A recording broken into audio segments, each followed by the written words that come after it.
السلام علیکم ورحمۃ اللہ وبرکاتہ۔ جی میرے پیارے بھائیوں اور میری معززات قابل صد احترام بہنوں، بلوغ المرام کتاب الجامع میں سے آج سبق نمبر 6 ہے۔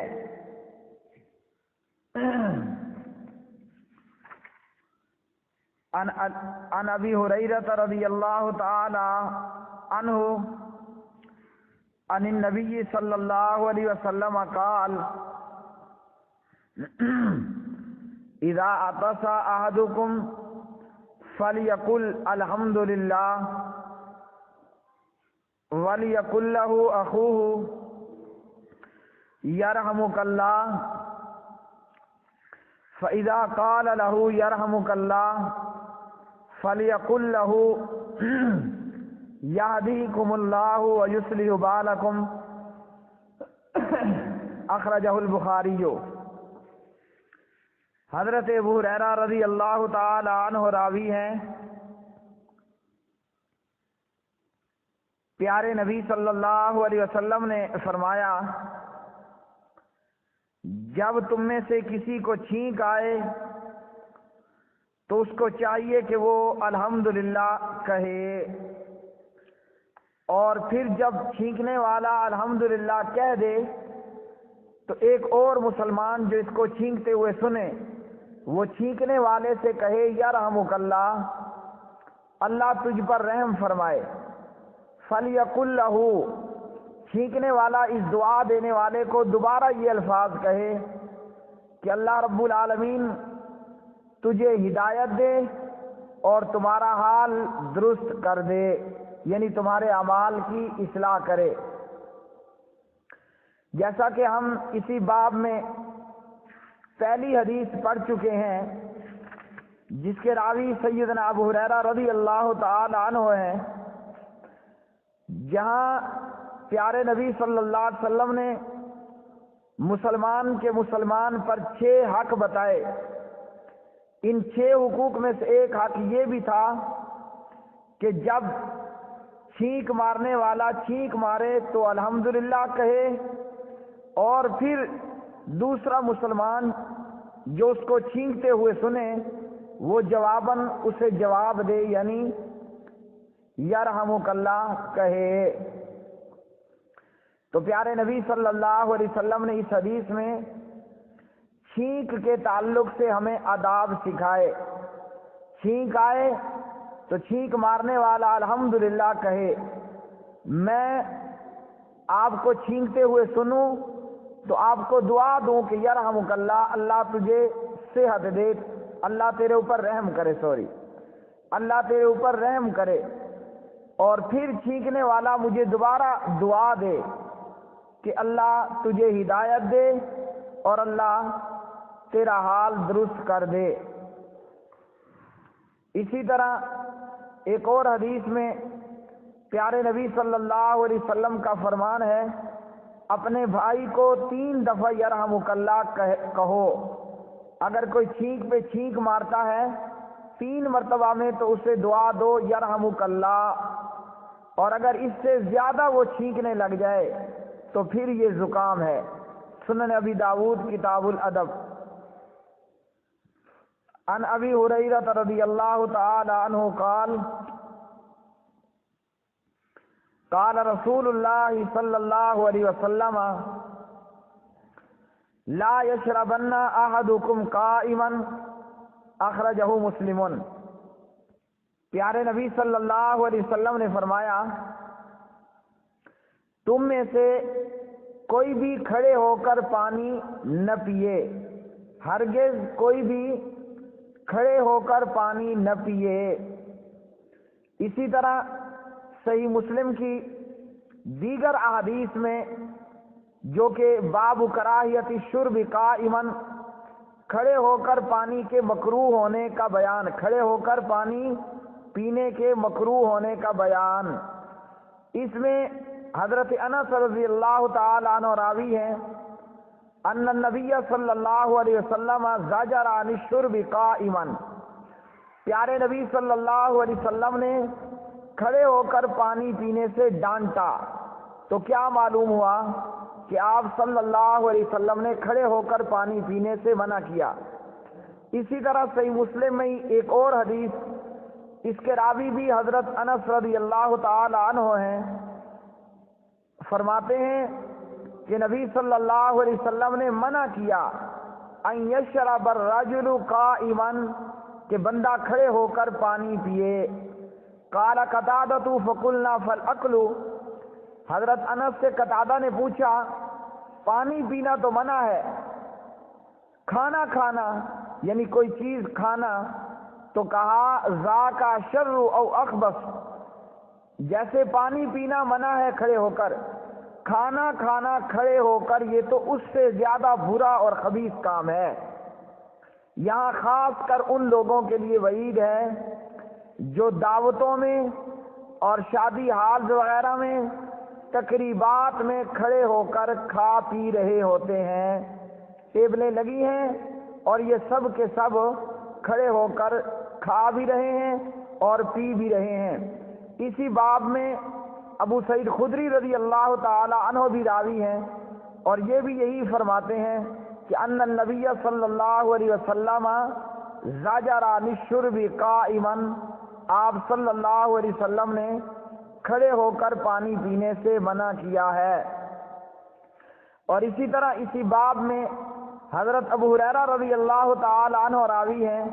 پیارے نبی صلی اللہ علیہ وسلم نے فرمایا لا یشربن احد منکم قائما، تم میں سے کوئی بھی کھڑے ہو کر پانی نہ پیے، فمن نسیا فلیستقی، جو بھول کر پی لے، کھڑے ہو کر پانی بھول کر پی لیا ہے اس کو چاہیے کہ وہ کیا کر دے۔ اور اسی طرح ایک اور روایت میں ہے کہ حضرت علی رضی اللہ تعالی عنہ نے کھڑے ہو کر پانی پیا اور فرمایا کہ یہ سنت ہے، یعنی کبھی اگر کھڑے ہو کر پانی پی لیا جائے تو جائز ہے۔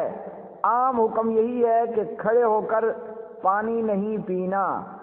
اور اسی طرح زمزم کھڑے ہو کر اس کو پیا جا سکتا ہے۔ عن ابن عباس رضی اللہ تعالی عنہ قال سقیت رسول اللہ صلی اللہ علیہ وسلم من زمزم فشرب وهو قائم، ابن عباس فرماتے ہیں کہ میں نے نبی صلی اللہ علیہ وسلم کو زمزم پلایا، آپ صلی اللہ علیہ وسلم نے زمزم کا پانی کھڑے ہو کر پی لیا۔ اسی طرح پانی کا ذکر ہے تو ساتھ میں ہم یہ حدیث بھی پڑھی چلے جلتے ہیں کہ پیارے نبی صلی اللہ علیہ وسلم نے منع کیا برتن میں سانس لینے سے۔ اسی طرح سنت یہ ہے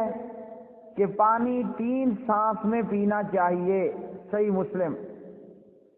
عن ابی ہریرہ رضی اللہ تعالی عنہ قال قال رسول اللہ صلی اللہ علیہ وسلم اذا انتعل احدکم فلیبدأ بالیمین واذا نزع فلیبدأ بالشمال ولتکن الیمنی اولہما تنعل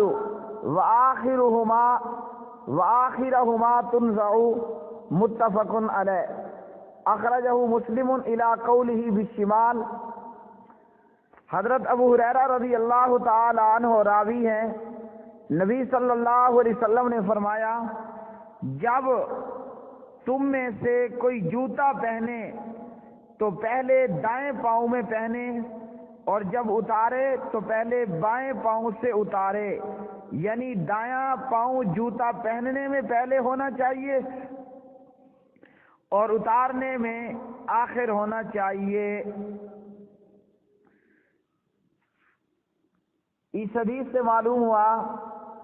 کہ پیارے نبی صلی اللہ علیہ وسلم نے ہمیں جوتا تک پہننے کی تعلیم دی۔ ہر اچھا کام اور ہر عزت والا کام اس کا آغاز دائیں طرف سے ہونا چاہیے، اور اسی طرح کم اہمیت والا کام بائیں جانب سے شروع کیا جائے۔ جیسا کہ اس حدیث میں بیان ہوا اور اسی طرح دیگر احادیث میں، مثلاً جوتا پہنتے ہوئے پہلے دایاں پاؤں، اسی طرح کنگھی کرنے میں پہلے دائیں طرف، اسی طرح وضو کرنے میں قمیض، پاجامہ، شلوار وغیرہ پہننے میں دائیں طرف سے، اور جوتا اتارنا اور استنجا کرنا وغیرہ یہ بائیں جانب سے، یعنی استنجا بائیں ہاتھ سے کیا جائے گا۔ اسی طرح مسجد میں داخل ہوتے وقت پہلے دایاں پاؤں داخل کرنا ہے اور نکلتے وقت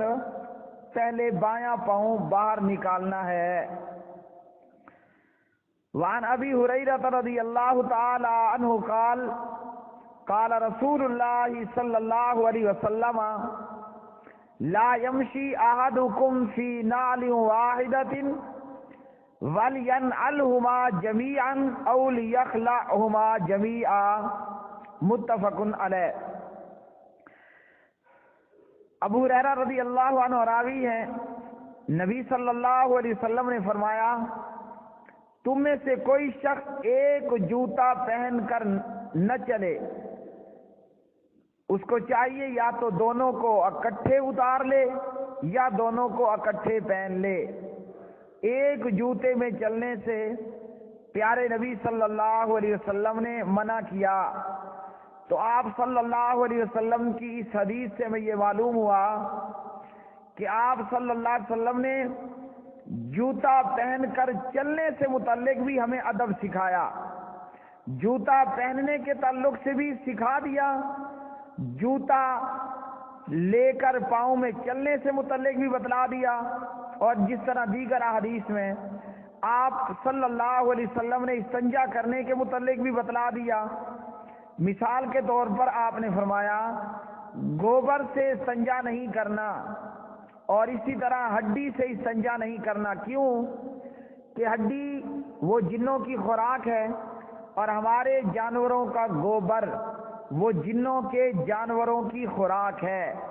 تو کھانے پینے کی چیز سے استنجا نہیں کرنا۔ اب ان احادیث سے ان لوگوں کا رد ہوا جو کہتے ہیں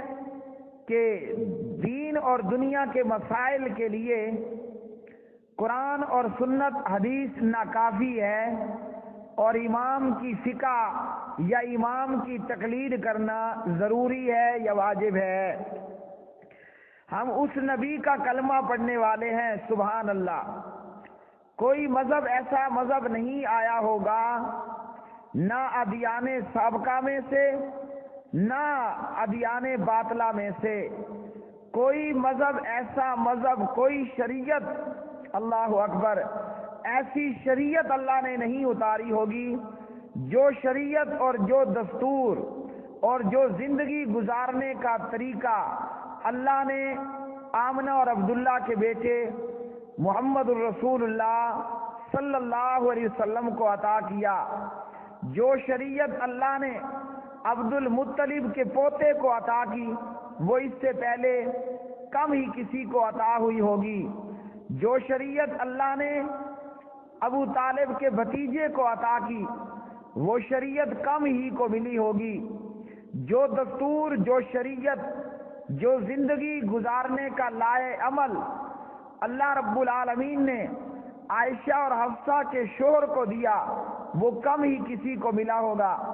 زندگی گزارنے کے لیے دستور اور طریقہ جو اللہ نے ابو بکر اور عمر کے داماد کو دیا وہ کم کو ملا ہوگا۔ جو شریعت اور جو دستور اللہ نے عثمان اور علی کے سسر کو دیا وہ کم نبیوں کو ملی ہوگی۔ سبحان اللہ، کیا کہنے اس نبی پہ، اس نبی کو دی ہوئی شریعت کے، کہ یہ نبی ہمیں جوتا پہننے کے متعلق بھی سکھا رہا ہے، استنجا کرنے کی بھی تعلیم دے رہا ہے، اور ایک جوتا پہن کر نہیں چلنا اس کے متعلق بھی پیارے نبی صلی اللہ علیہ وسلم ہمیں سکھلا رہے ہیں۔ تو ان لوگوں کا بھرپور رد ہوا۔ بلوغ المرام ویسے پوری کی پوری ایسے لوگوں کے رد میں ہے جو کہتے ہیں کتاب و سنت، قرآن و سنت ناکافی ہیں، اور ائمہ کی تقلید واجب اور ضروری ہے۔ تو جب پیارے نبی صلی اللہ علیہ وسلم نے جوتا پہننے کے حوالے سے، کنگھا کرنے کے حوالے سے، کھانے پینے کے حوالے سے، چلنے کے حوالے سے، استنجا کرنے کے حوالے سے ہماری ہر معاملے میں رہنمائی کی، تو اس عظیم شریعت کے ہوتے ہوئے، پیارے نبی کی سنت اور حدیث کے ہوتے ہوئے، اللہ کے قرآن کے ہوتے ہوئے کسی امام کی تقلید نہ فرض ہے، نہ واجب ہے، نہ سنت ہے، بلکہ بقول ہمارے بھائی علامہ محمد زبیر علی زئی رحمہ اللہ کے، تقلید بعض دفعہ تو شرک ہے اور بعض دفعہ بدعت ہے۔ اللہ نے پورے قرآن میں اور نبی نے اپنی پوری حدیث میں، ائمہ نے اپنے پورے اقوال میں کہیں بھی تقلید کا حکم نہیں دیا، اس لیے کہ دین اور دنیا کے تمام مسائل میں، اس لیے کہ مسجد اور بازار کے تعلق سے، اس لیے کہ حلال اور حرام کے تعلق سے، اس لیے کہ جائز اور ناجائز کے تعلق سے، اس لیے کہ خوشی اور غمی کے تعلق سے،